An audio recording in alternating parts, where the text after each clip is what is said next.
Hello, today we're installing an R-454B MagicPak repair chassis and the included accessories into an existing R-410A cabinet. Prior to installation, verify that the cabinet is a compatible R-410A model. We'll need to disconnect all the power to the system and remove the filter access door. The center rear panel and the condensate drain lines will need removal as well. 4 screws mounting the blower close-off plate plus one behind the chassis contactor need to be removed. This allows the chassis to be pulled forward enough to disconnect the wire harness and L1 and L2 from the contactor. Then the R-410A chassis can be fully removed from the cabinet. For HWC retrofit applications, the deflector plate that comes shipped with the chassis will need to be formed and installed in the cabinet. Remove the 2 rightmost screws behind the chassis top bracket on the underside of the control panel to install the deflector bracket. A field-supplied sheet metal screw can be installed in the 3rd hole location for additional support. The deflector bracket is used to separate the furnace combustion air inlet from the refrigerant lines. The R-454B replacement chassis can be installed at this time.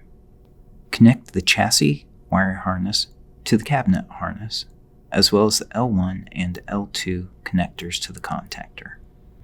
Replacement chassis used in retrofit applications may need to use the included wire harness adapters in some R-410A legacy applications.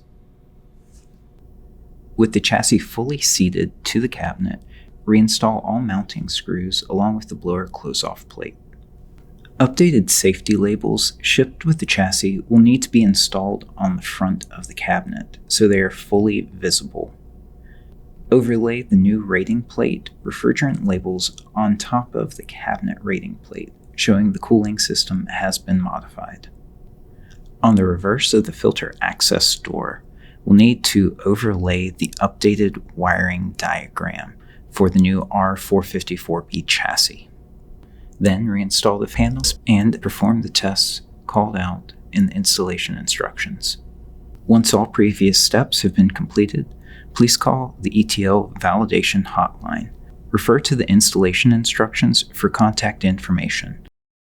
After advising that you are calling to validate a MagicPak chassis retrofit, the installer will be asked for their contact information, install address, and the cabinet and chassis serial numbers.